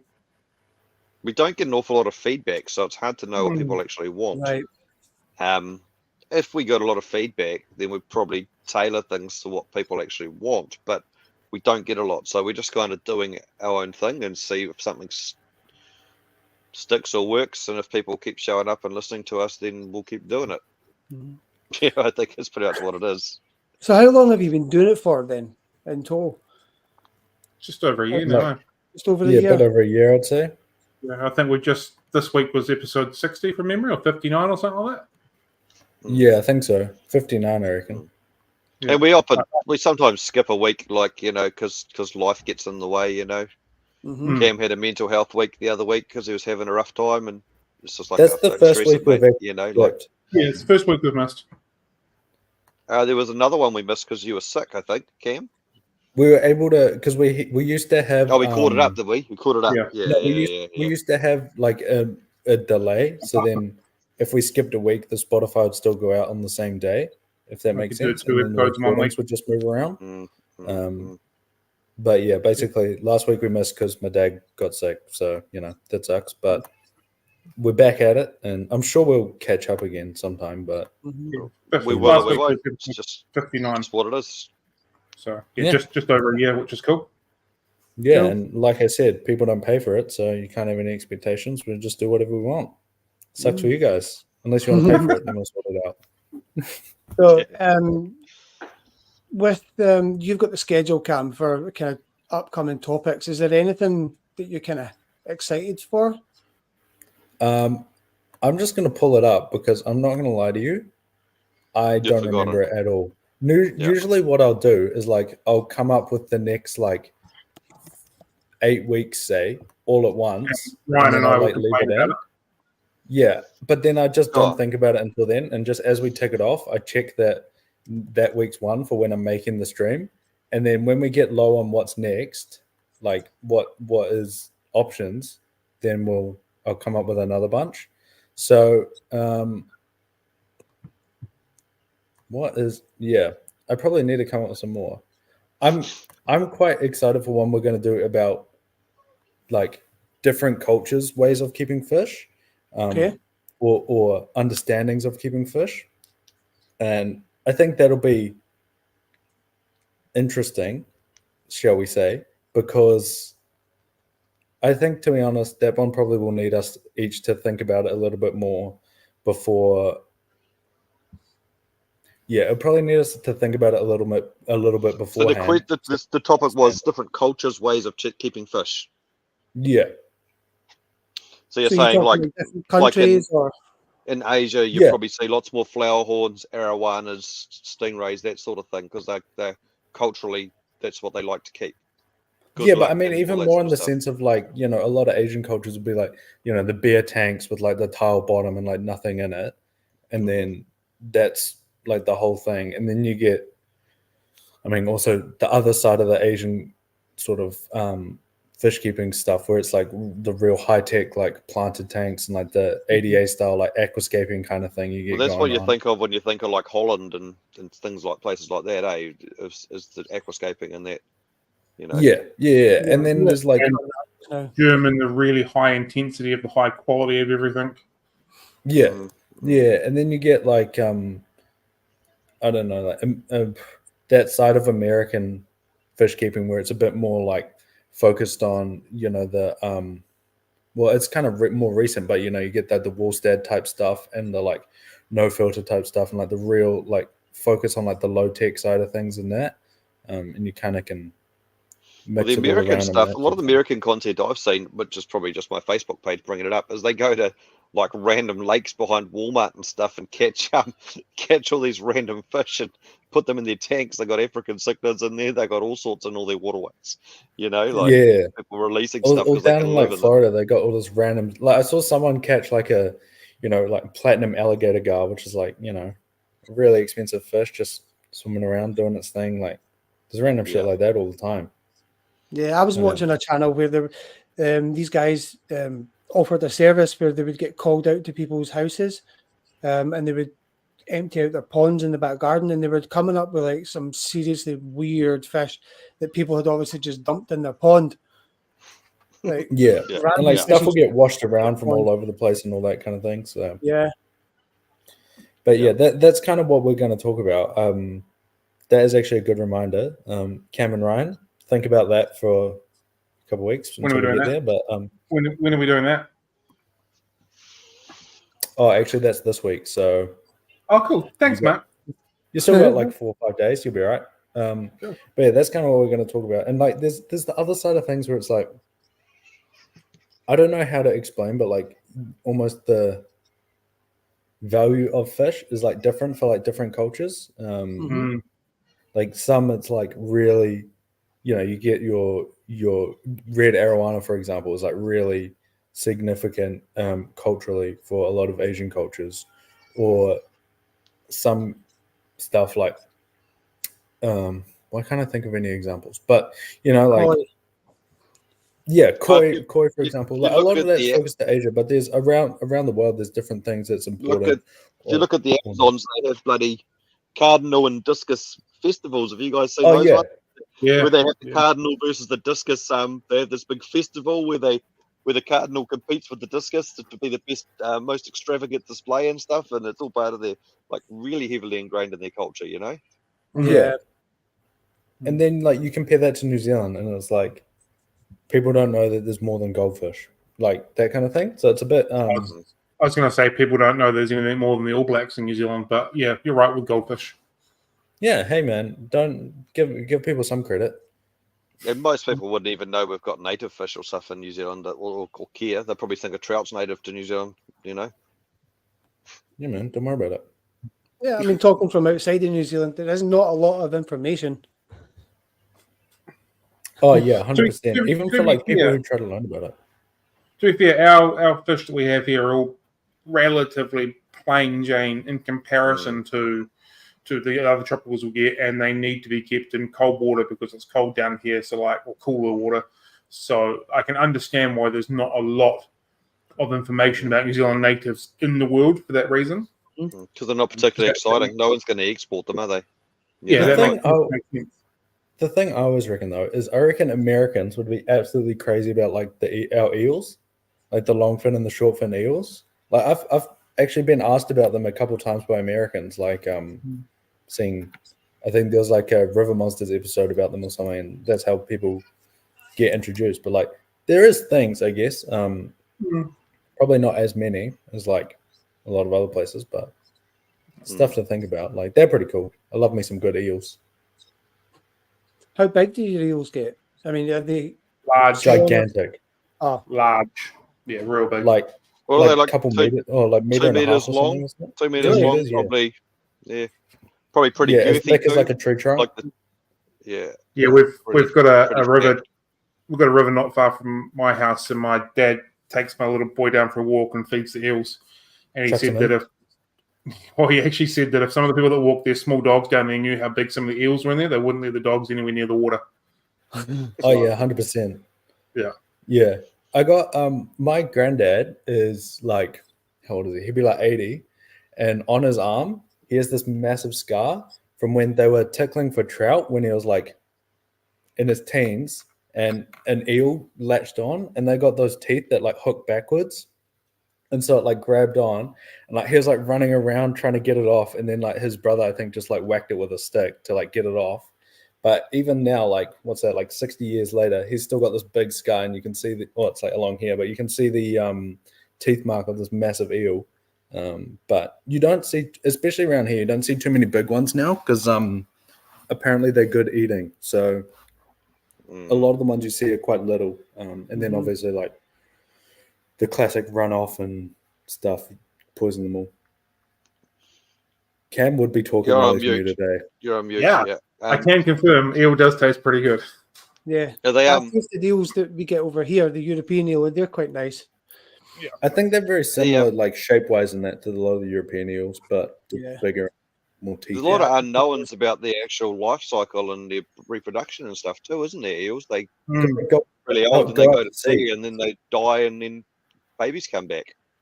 Yeah. If you guys, if anyone's interested, there is a video on YouTube or something of them all like they swim out to it's somewhere down south. They like swim out to the bottom of the estuary, but then they have to like slither over the sand to get to the ocean because like if they come at low tide, they can't get out, and they like slither. And it's honestly like there's more eel than sand. You just see this big black mass just like swimming along the beach, and then they go out to sea and like they're not 100% sure where they go or whatever, and then they come back somehow and there's eels again. But it's kind of like creepy, but super interesting. They're such cool things, man. I love them. That was actually, eels was my first interaction with any fish. Again, my granddad used to take me down to the stream by his house and look at the eels and stuff. So good times. That's cool. So we've had a comment from one of the watchers. I know this is something that we've discussed before, things like clubs and events and stuff like that. What are your thoughts on that and how that is working? Because both of you guys are involved in the Auckland Aquarium Association, I think it's called. I'm not involved. I'm just a member. I'm not allowed to be involved because I'm a industry person. That's still involved. You're a member. Well, yeah, I'd like visit and stuff, but yeah, it's and not. Both you guys have been guest speakers as well, haven't you? So like, yeah, man, that makes best speaker has been. They heard about our fame and they wanted to put a piece of it. Bring the fans in. Bring Where's my invite? Exactly. Why haven't they invited me yet? There's a reason for that.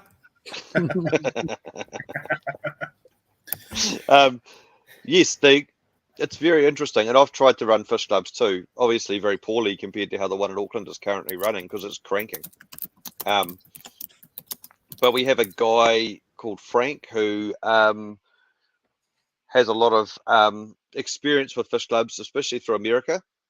He was part of the Ohio Club, which is a very famous club around the world, very big club, mainly a cichlid club, but big and very popular. And they do a lot of auctions and they bring a lot of people in and stuff. And that's kind of the format that he's taken. And it seems to be going really well for the Auckland Club. But the problem with New Zealand, as we always talk about in our podcast, is it's too small. The Northland Club, if you start up a club, it'd be really hard to get members to actually, enough people to show up. And if there's only one pet shop in a 100-mile radius, it's probably because there's not much demand for a pet shop. It's hard. Yeah. And as an avid fish keeper, you want what you see all around the world. These massive shops and this awesome stuff, but unfortunately, that's a business, and if there's no demand for it, it don't happen. Correct. Yeah. So, yeah, it does suck. Yeah, we want some cool stuff, but have you ever discussed fish clubs on any of your podcasts? Has it been? Yeah, we've done an episode. Got a whole episode about it. Yeah, that was actually one of the most. I believe actually I might be remembering wrong, but I thought it was one of the most high performing episodes. Right. Okay. And interestingly enough, I think I saw a post on Facebook today that the FNZA's AGM is tomorrow. So I didn't even know. Yeah.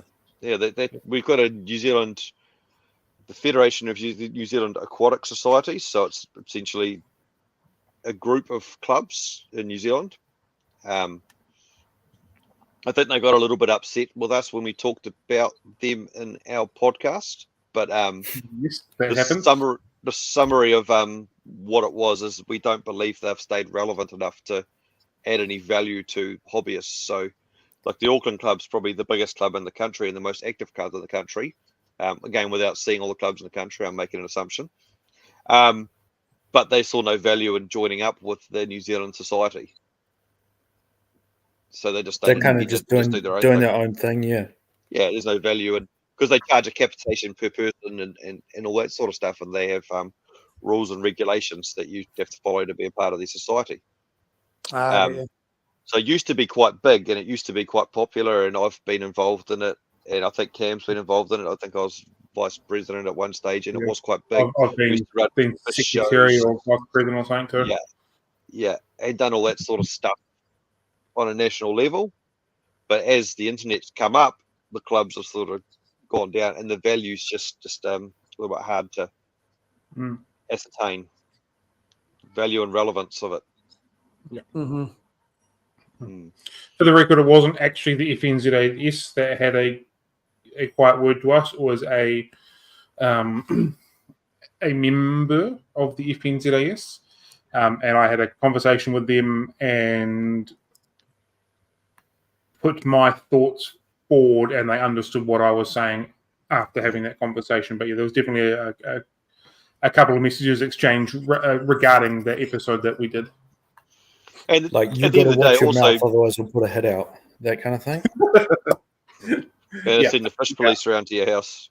Yeah, look Yeah, out. man. That's why Ryan got raided. In case you're wondering. Also, the end of the day, we don't. If the FNZA, we're not saying that anyone in the FNZA is doing a good job or a bad job. It's just what it is. Like it's not a personal dig at anyone there. They're volunteers. They're doing the best they can within what they've got, and their knowledge and stuff. So it's not like we don't go there trying I to guess hurt you anyone could say or it's upset just anyone. 3 idiots' opinions. Yeah, that means Yeah. you're allowed your opinion. At the end of the day, he's a Yeah. hobbyist, and hobbyists are allowed their opinion on the hobby. And I'd love to see it do better and be what it was. People have passed and donated hundreds of thousands of dollars to that society, that organisation, for fish keeping in New Zealand. So it'll be awesome to see it do more. Why do you think it's failing or not doing as good as it was? What? Facebook. This is one of those struggled to stay things. relevant. Yeah. This is one of those things where I don't know what I should say because I don't want to get in trouble, but I got some opinions. So what Is that because it was before the time you were even born? Genuinely, I was like, what you guys were saying is like, I've never been around when the FNZAS has been anything major. Like, I'm sure I was keeping fish, but I was like in my bedroom at my mum's house doing my thing. Like, We don't want to know. We don't want to know. Considering you were born like very, what you're a 2000s baby. It's yeah, bro. But I mean, with the FNZAS, I think it's just a bit like. Not that I'm saying anything disparaging of that, but like the term dinosaur comes to mind. Yeah. Like a big old organization that seems to not really be that in touch with like YouTube or Facebook or like where people are, particularly like new hobbyists. And the other thing as well is I think a lot of the clubs that were like quite a big influence for them have gone out of sort of either gone out of relevance or completely just not around anymore. So that probably is harmful, obviously. Not having the user base to kind of sustain that type of thing. So, yeah. Yeah, and that's just what it is. And they're volunteers too.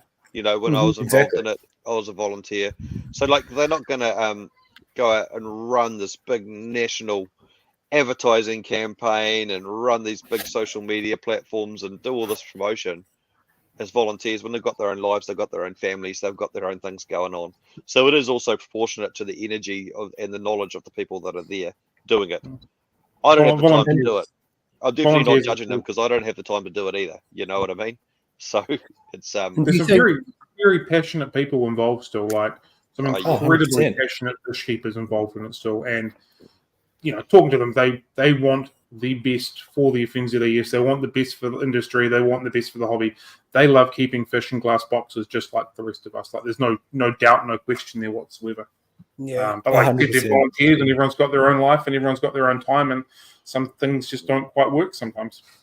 There is another thing I wanted to mention that kind of goes back to that, but I think talks more broadly about the hobby in New Zealand as a whole, is we have a really strong international influence. And it's really funny in the ways it kind of crops up. Like when people come into the shop, I'd say easily half of them would tell me how big their tank is in gallons. Yeah, and it's happening. No one says gallons in any other context, talking about how much petrol your car takes, how much milk you're buying, anything. No one ever talks in gallons except fish keepers come in that easily probably a majority would say how big their tank is in gallons. They talk about feeding their fish zucchinis, not courgettes, like stuff like that. Like you can tell where the information is coming from. It's coming from. Wait. Isn't zucchini as a European term? I don't know, but Americans call it zucchinis and New Zealanders call it. I don't even know it's zucchini. Definitely American. I know they're interchangeable, but I always thought that zucchini. Well, that's what I was growing up with, zucchini. Interesting. Oh. But yeah, like little things like that. And a lot of that influence obviously comes out of the US via YouTube and stuff. And then that applies to how people are kind of interacting with the hobby more broadly, is like their extra interaction outside of their own fish keeping thing is coming via YouTube or, whatever social media, and not as much like going down to the local sports club to meet with all the other fish keepers to have a chat on a Thursday night kind of thing. And so that I think goes more broadly, but I think that's a big thing that sort of the FNZA has kind of missed the boat on that kind of thing. Like, so do you think that there's been a decline?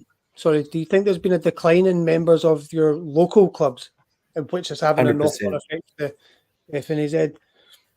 Well, yeah, Auckland, the biggest city in New Zealand, didn't have a club for many years. Yeah, exactly. And even towards the end of, because the old one was called the Auckland Fish Keepers Association, I was like a member of that for like 2 or 3 years, and like I don't think there was a single meeting or anything like that. And then there was another few years after that kind of finally died out, that there was just nothing going on.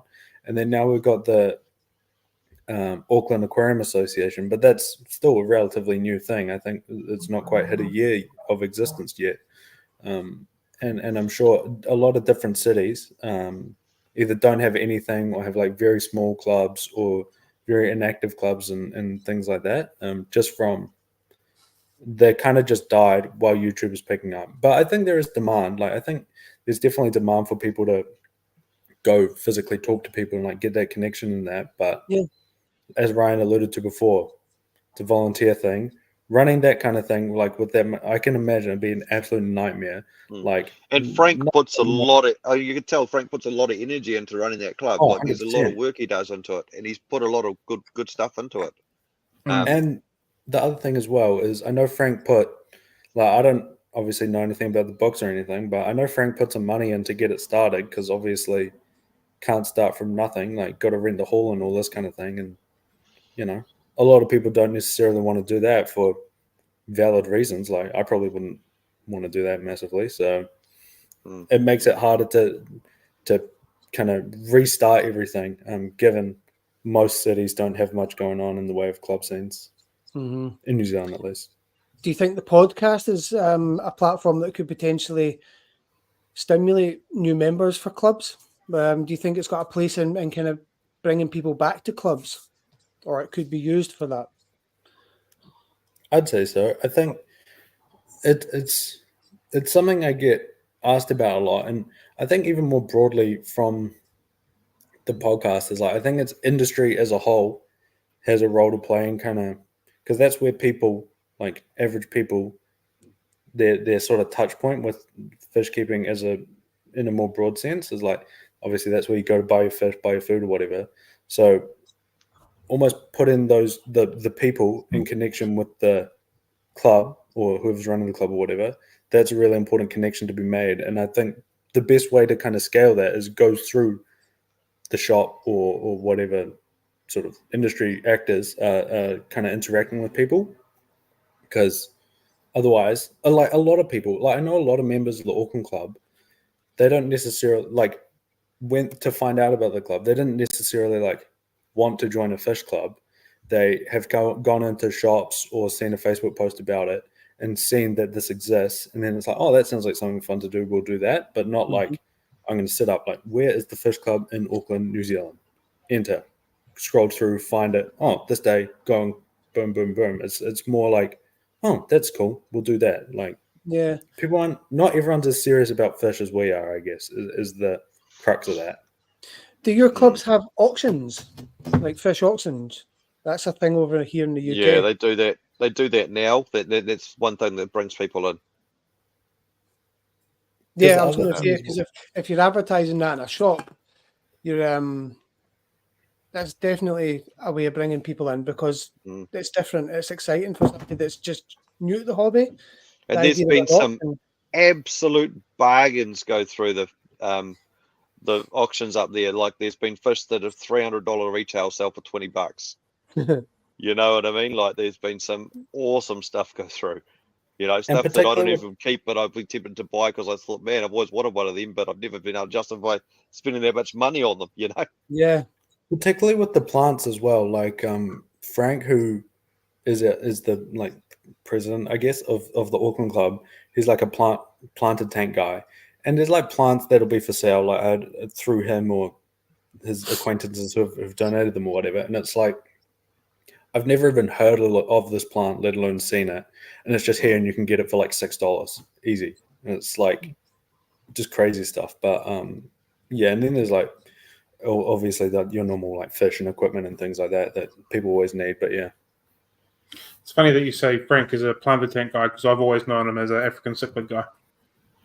Yeah, he was used to be.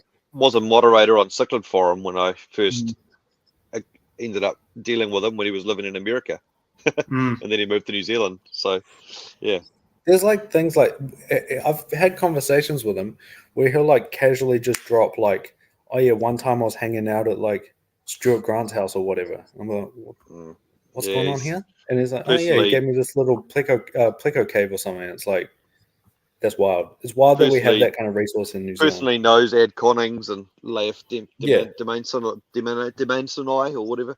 Demanson. Yeah, and butcher it. Don't worry, all under control. The guy that discovered the little blue stripy fish that we call Demasoni or Demasoni or however you want to say it. Blue fish face. Yeah. So it's pretty cool stuff. So back onto the actual subject of the podcast itself. Where do you think it's heading? Like, do you see yourselves expanding beyond YouTube Shorts and the podcast? Are you asking if there's going to be a live studio tour in the wings, like coming up? Like we'll just go into a stand-up comedian show and just the three of us will talk fish in front of people, like a tour of New Zealand? Because I like the idea of that. Yeah, we can talk to like the barkeeper and like the let's talk about that. It. It's a guaranteed way to lose some money. Going and talking to empty rooms across New Zealand. No, Ryan's loaded now, so he can pay for it. But there has been some talk of a website and things like that, but it hasn't happened. Yeah, I think given the collective knowledge that you have, having like a website that does like a blog where you can kind of bring everything together could be a good resource as well. It could be. For the record, I didn't ask John to make that comment because I know that I've said that multiple times, and that was nothing that I have pushed or promoted or asked him to say. So, for the record.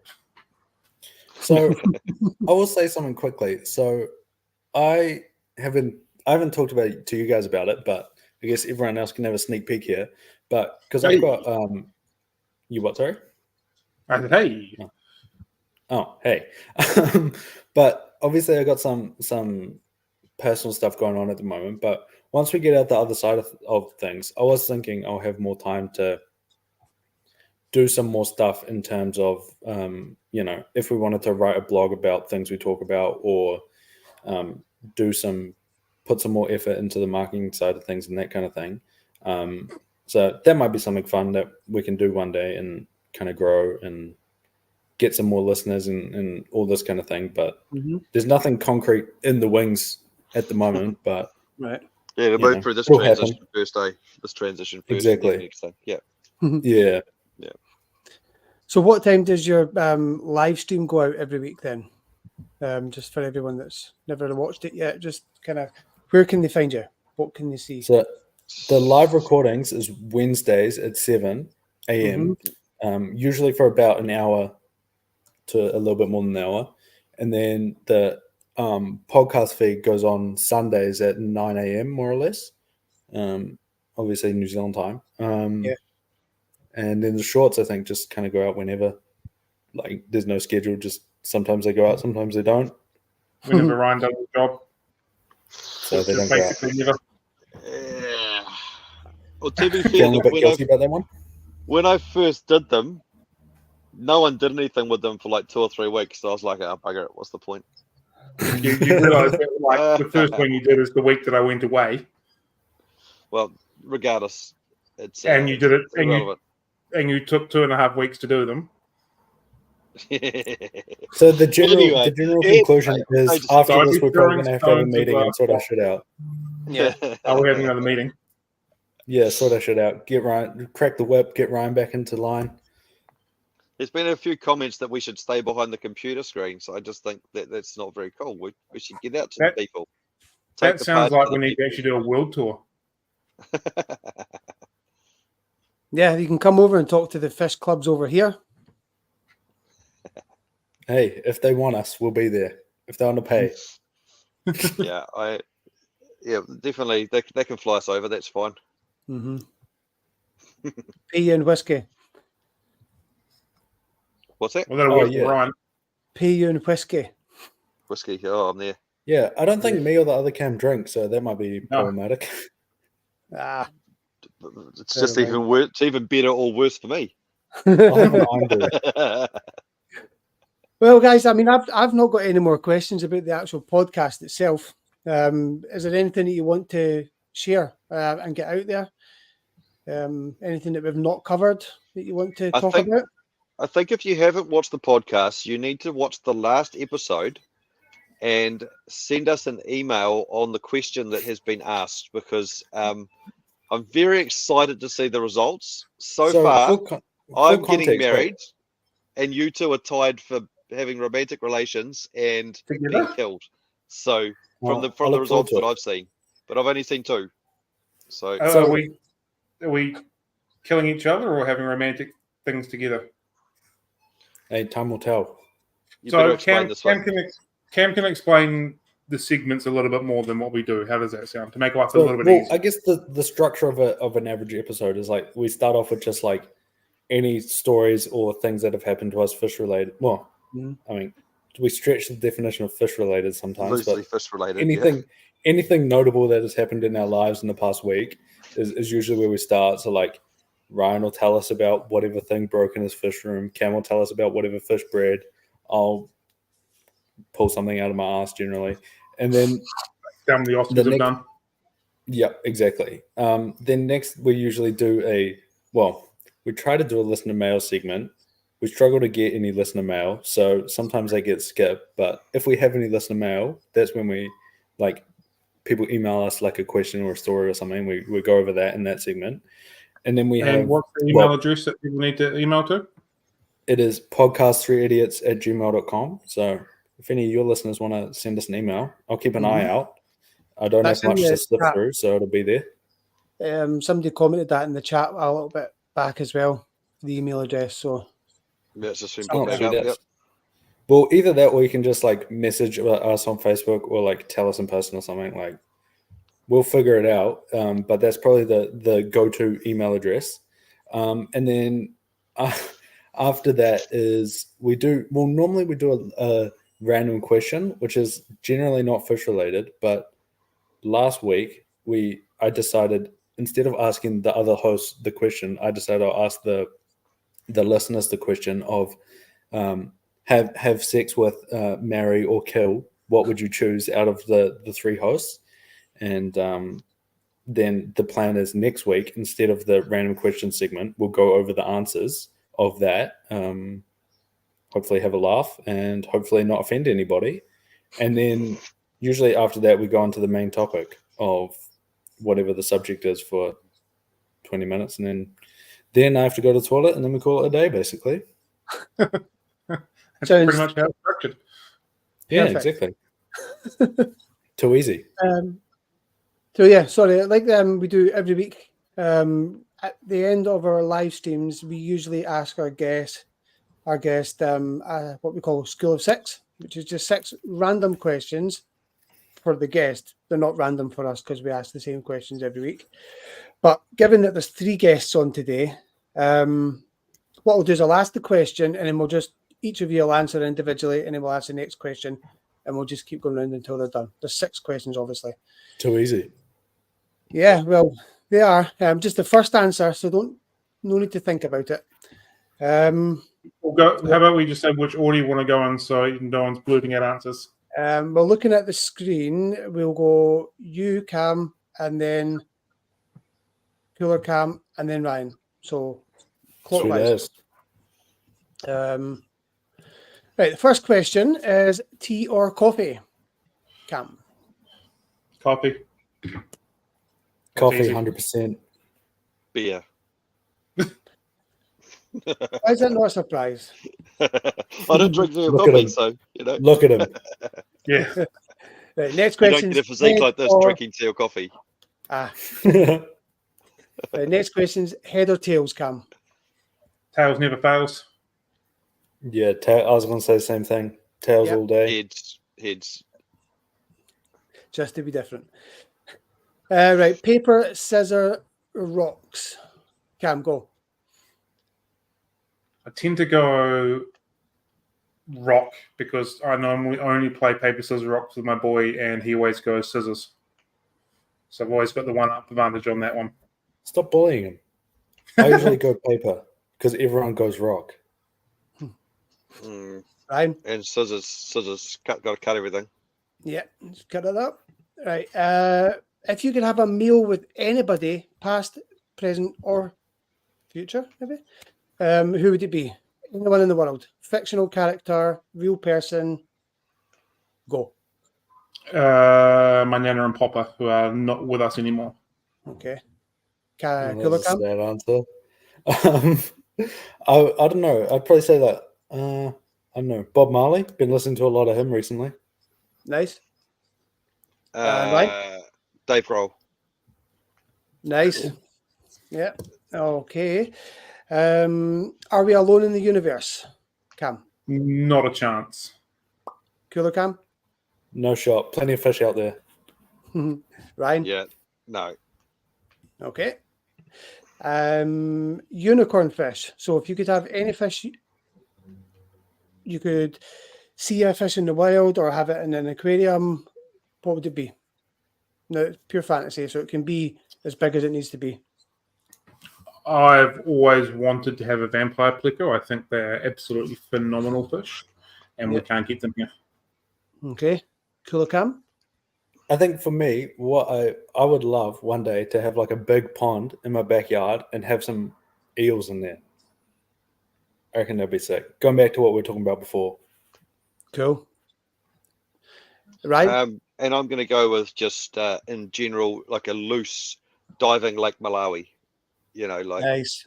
That's just cool. a generic one. Yeah. Okay.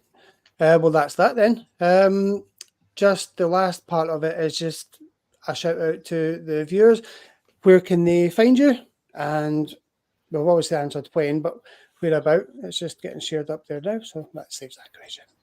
No point. So we'll be on YouTube or almost every podcast platform, except I did realize this morning we're not on Pocket Cast, so I'll fix that this afternoon. But most podcast platforms at 3 Idiots Talk Aquariums, and then same for YouTube.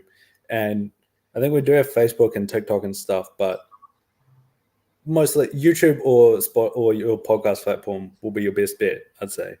I didn't know we were on anything but Spotify. I had no idea we were on other ones.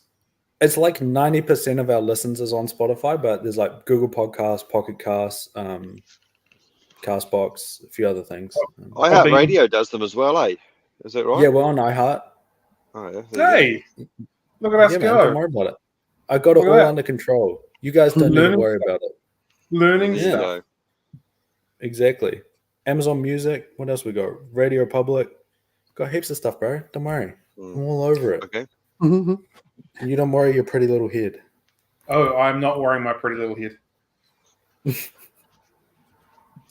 Okay, well, thanks very much, guys. Yes, it is. Thank you for having us. Okay. And thanks to both of you for pulling me out of the fire, because as the story goes, we had a guest who made a mistake on the dates and we didn't have a gift. So pretty much in the last minute, you guys pulled us out of the fire. So I much appreciate that from a veteran point of view. So thank you very much. Definitely, guys.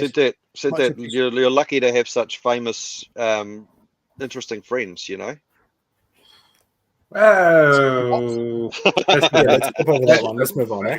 Awkward silence right there. Yeah. Sounds about right. So sweet as. Well, So yeah, thanks. I'll leave you guys to enjoy the rest of your Friday. And I'm just probably going to go to my bed till Friday. All right. Good plan. Okay. Yeah, you may go to bed. Ryan's given you permission. Anything you want to say? Sorry, is it Thursday or Friday over there? Thursday. Oh, yeah. Yep. So you're 12 hours behind, basically. Yeah, it's 5 till 11 just now. Oh, yeah. Oh, I could not be up that late. No shot. And it's dark outside as well. Oh my God. Go to bed. The sun's streaming in our windows behind me. Yeah.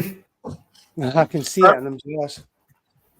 Thank you, everybody, for joining us. It's much appreciated. I hope you've enjoyed it. Don't forget to tune in next week when we do it all over again with another guest, which have confirmed they'll be here. So we're all good to go. So thank you very much.